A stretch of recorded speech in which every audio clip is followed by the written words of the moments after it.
Oi, pessoal, tudo bom? Vamos lá para mais uma aulinha. Então, continuando a nossa aula anterior, hoje nós vamos falar sobre organelas membranosas, certo? Então, aqui a gente já tem uma imagem de célula eucariótica, né? Uma célula animal, uma célula vegetal, e aqui a gente tem embaixo o esquema das organelas presentes nas duas células. Opa, deixa eu voltar aqui um pouquinho. Então, a gente tem aqui, né, o núcleo das células, está em vermelho. A gente tem aqui, próximo ao núcleo, o retículo endoplasmático rugoso, tanto na célula vegetal quanto na célula animal. As mitocôndrias aqui. Os cloroplastos, que só tem vegetal. Uma parede mais grossa, que é um anexo da membrana no vegetal.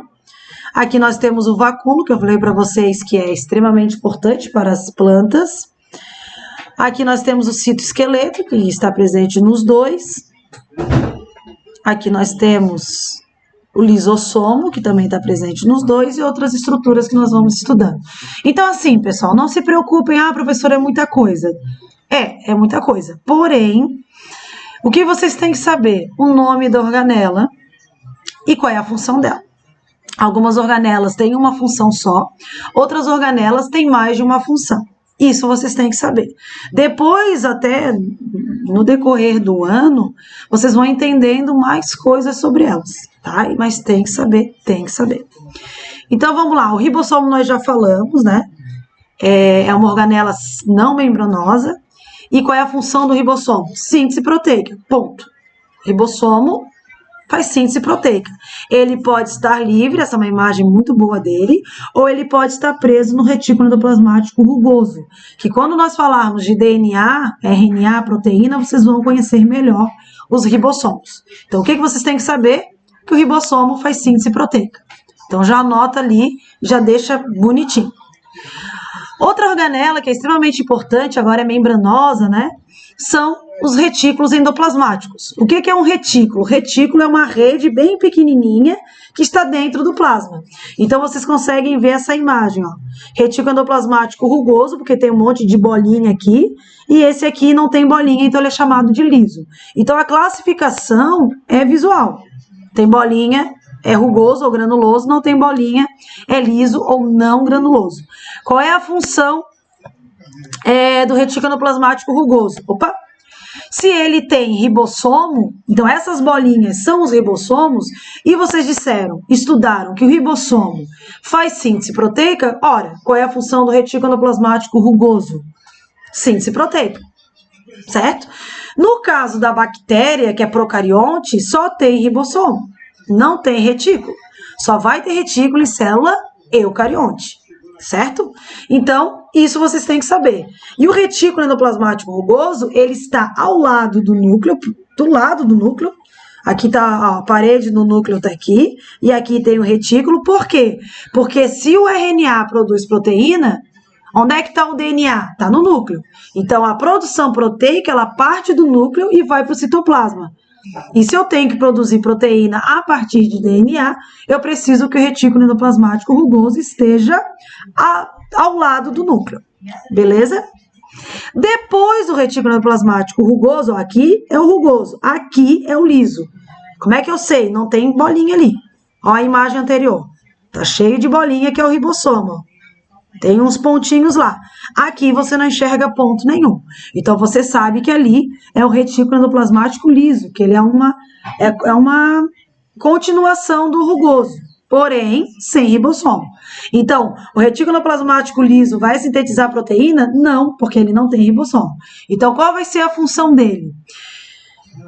Síntese de lipídio. Ácido graxo, fosfolipídio, esteroide. Por isso que nós já estudamos compostos químicos, porque agora a gente tem que entender como é que eles agem dentro do nosso corpo.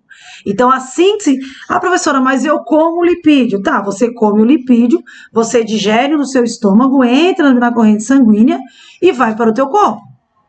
Só que você precisa pegar esse lipídio e arrumar ele. Ou eu preciso formar lipídios novos, que só eu formo. Quem é que vai fazer isso? O retículo endoplasmático liso. Também, ele tem uma função extremamente importante. Então, o que vocês têm que entender? Pessoal, uma célula não quer dizer que todas as células são iguais. Não, não são. Uma célula que tem uma síntese, que precisa de mais síntese de lipídio, que é um neurônio, ele vai ter um retículo endoplasmático liso maior do que a célula do sangue, que não precisa produzir lipídio.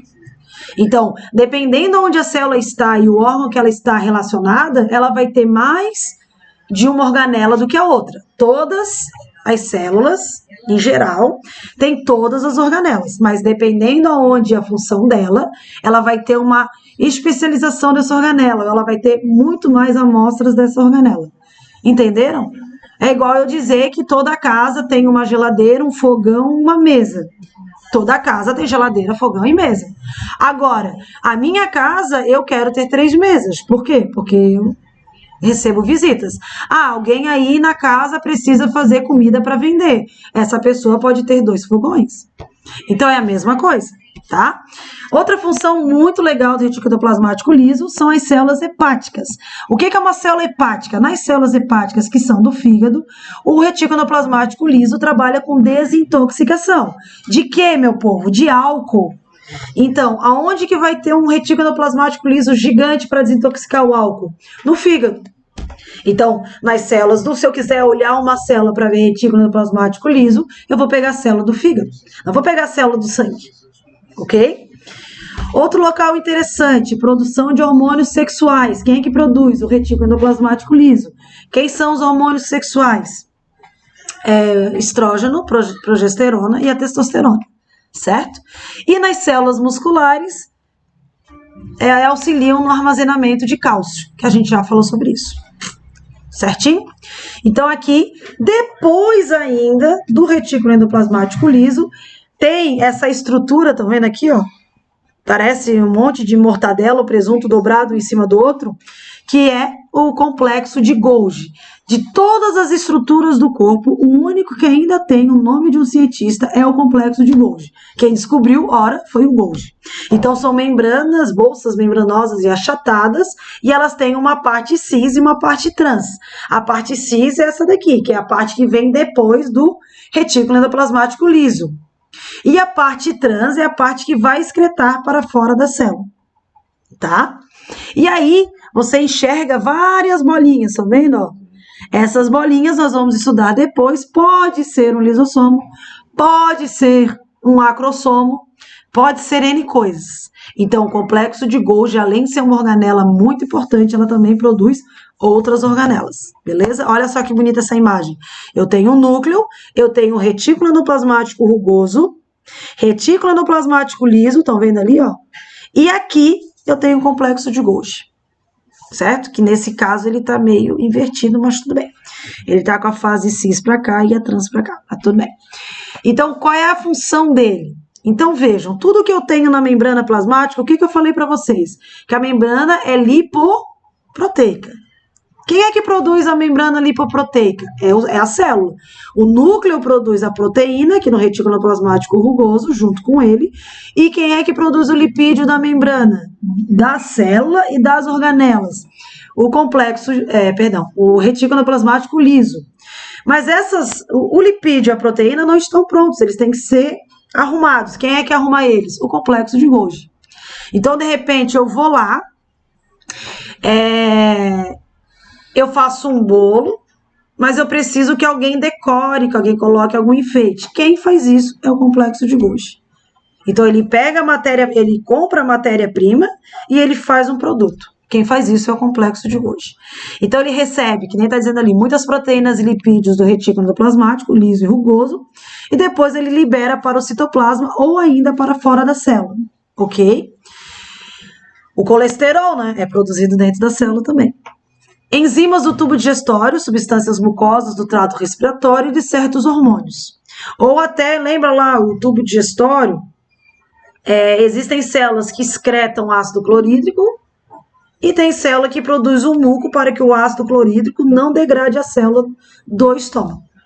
Beleza? Substância de reserva que abastece também o vacúolo central. No caso de plantas, aí vai reservar glicose, amido, glicose que vai virar uma maltose que vai virar um amido. Que vocês já viram isso aí também. Então lembrem, pessoal, biologia sempre é cumulativo. Tá? cumulativo. Então, aqui, eu tenho aqui a membrana plasmática, o retículo plasmático rugoso, aqui eles esqueceram o liso, e aqui eles estão mostrando, né, como seria algumas vesículas de proteína que saem daqui e vão até aqui. Quem faz esse transporte é o retículo plasmático liso, que foi tirado só para vocês observarem. Aí vão chegar na fase cis, nesse caso aqui, e vão até a fase trans, até fora da célula. Muito bonito e muito importante esse desenho. Outra coisa importante, então, o complexo de Golgi, ele é assim, o que ele faz? Ele processa tudo no corpo, ele é como se fosse um grande fígado, na célula.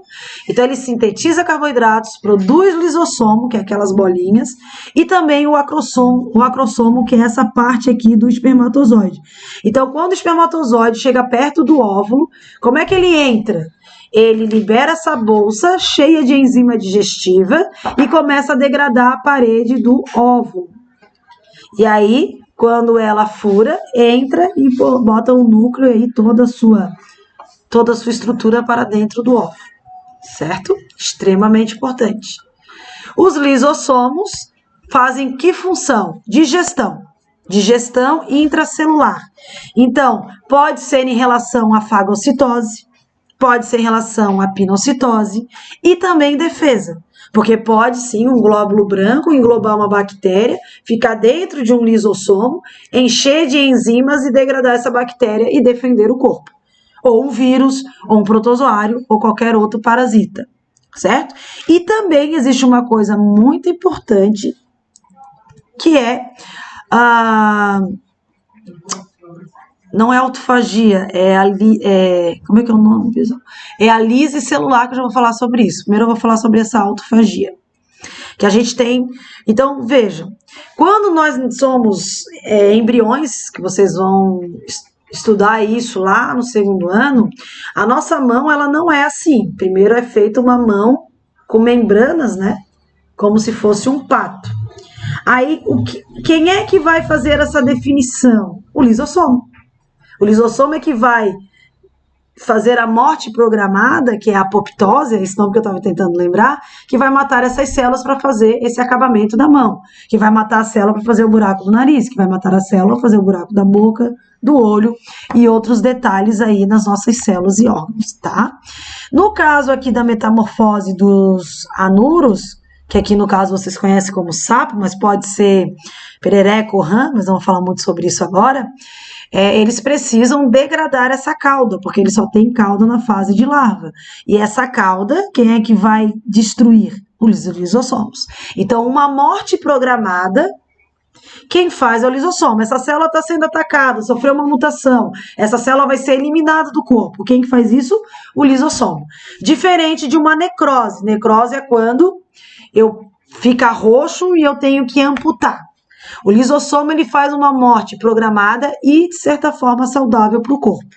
Uma outra ação do lisossomo, que eu falei da fagocitose, é quando entra, pinocitose, entra a substância líquida, ela é digerida e ela pode ser eliminada para fora da célula, ser aproveitada. Ou um material sólido que vai ser degradado, que vai ser aproveitado pela célula, certo? É bem importante saber sobre isso, até para poder entender a origem das mitocôndrias, mas depois a gente vai falar um pouco sobre isso. Então, essa heterofagia é alimentar-se de substâncias sólidas dentro da célula. Então, se é uma ameba, um protozoário que é unicelular, se é um fungo, tem fungo unicelular, como é que eles se alimentam? Através da fagocitose, tá? Os peroxissomos, que também são extremamente importantes, são bolsinhas também. O peroxissomo, ele faz uma desintoxicação também, mas ele faz isso, ele pega a água oxigenada, que é o H2O2, e transforma em água e oxigênio. Então, muitos restos metabólicos da célula geram H2O2. E o H2O2, ele é tóxico para a célula. Então, o peroxissomo vai lá, pega o H2O2 e produz água e oxigênio, que é extremamente importante para as células, ok? Eles também oxidam ácido graxo, que é gordura, utilizados na respiração celular e na síntese de outros compostos, também nas células do fígado e rim, trabalham com desintoxicações do sangue, transformando em produtos inofensivos, porque nós produzimos nos nossos restos metabólicos muitas coisas tóxicas, ácidas, e aí nós precisamos eliminar essas substâncias. E quem que é o encarregado disso? Os peroxissomos. Então vejam que no fígado eles trabalham muito com os ácidos biliares, que quando dá problema, às vezes a pessoa tem uma pedra na vesícula. Até pela alimentação, uma questão genética, isso também existe, tá bom? Vamos lá. Centríolo nós já falamos muito na nossa outra aula, que é responsável pela divisão celular. As mitocôndrias, nós não vamos falar aqui de respiração celular, toda a questão do metabolismo, nós vamos ter aula só sobre isso. As mitocôndrias, elas são organelas que têm uma função que é produção de energia, certo? Então, a teoria é que a mitocôndria era uma bactéria que foi englobada, fagocitada por uma célula e ficou morando lá dentro. Tanto é que a mitocôndria tem a sua... Isso aqui é a mitocôndria, sua membrana interna. E essa membrana externa aqui, ó, é uma membrana de eucarionte. E a mitocôndria tem o formato de uma bactéria. Da mesma maneira, os cloroplastos também têm a mesma teoria. O nome dessa teoria é endossimbiose. Eu não vou falar da respiração celular, como ela ocorre, porque a gente vai ter uma aula depois só sobre respiração celular, tá? Outra coisa interessante é que a mitocôndria tem DNA próprio e ela tem uma alta capacidade de duplicar-se, independente do núcleo, tá? A mitocôndria, ela é exclusivamente materna, por quê? Porque quando o espermatozoide entra no óvulo, né, que o pai botou a sementinha na mãe, bababá. Quando o espermatozoide entra no óvulo, a célula mesmo, que dá origem ao ser vivo, é da mulher. Então, a mitocôndria é da mulher. Tudo que está no espermatozoide, que é o núcleo, o espermatozoide também tem mitocôndria e centríolo, só o centríolo e o núcleo são utilizados. Todo o resto da célula masculina é totalmente degradado para utilizar matéria-prima para a célula feminina, que agora é um zigoto, um novo ser. Então, eu e a minha irmã temos a mesma mitocôndria da nossa mãe. Então, vocês e seus irmãos têm a mesma mitocôndria da mãe de vocês. Ninguém herda a mitocôndria do pai. Ok? Os plastos, eles são presentes em plantas, algas, e são classificados em cloroplasto, quando eles têm uma cor, cromoplasto, na verdade, o cloroplasto, na verdade, assim, é cromoplasto e leucoplasto. Dentro dos cromoplastos, a gente tem o cloroplasto. O cloroplasto tem uma coloração verde por causa da clorofila. Os outros cromoplastos, aí tem outros tipos, aí tem coloração vermelha, geralmente, mas podem ter outras colorações.